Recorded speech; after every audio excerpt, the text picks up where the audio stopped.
So he will have understood from some of what I was saying that a lot of my work right now is trying to find the edges of the Madhyamika Yogacara synthesis. And these are texts by people like Shantideva, Kamalashila. There are a series of great writers who are late Indian writers, who are philosophers that synthesize key parts of the tradition and give us the basis of Mahayana Buddhist philosophy. And I'm reading through those texts, looking for places, looking for tools to engage with the theory of science and the theory of ecology right now.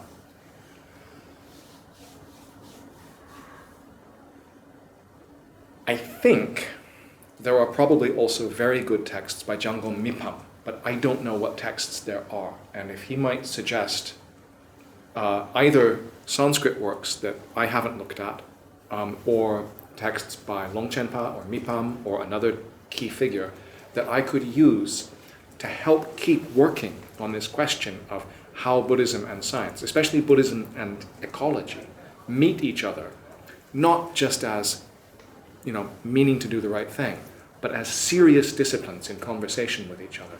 I'd be very grateful for recommendations of texts.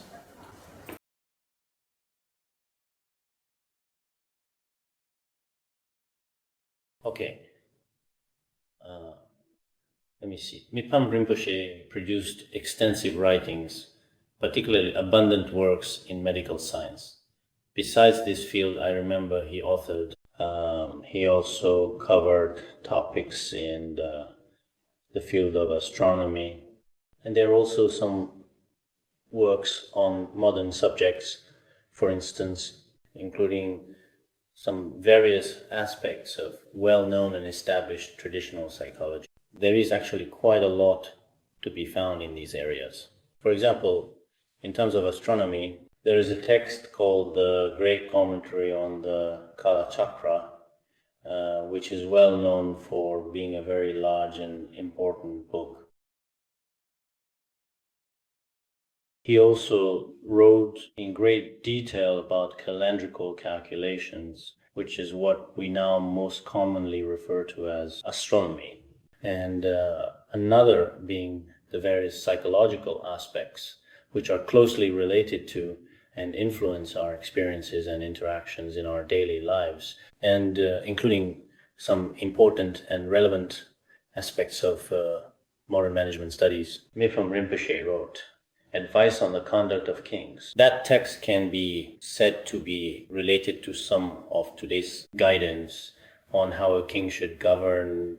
It covers topics such as how to generate wealth, how to govern a country, how can one continue to maintain and hold on to their faith even when living among many different people, and how to uphold noble conduct, among other things. There is a lot in these areas.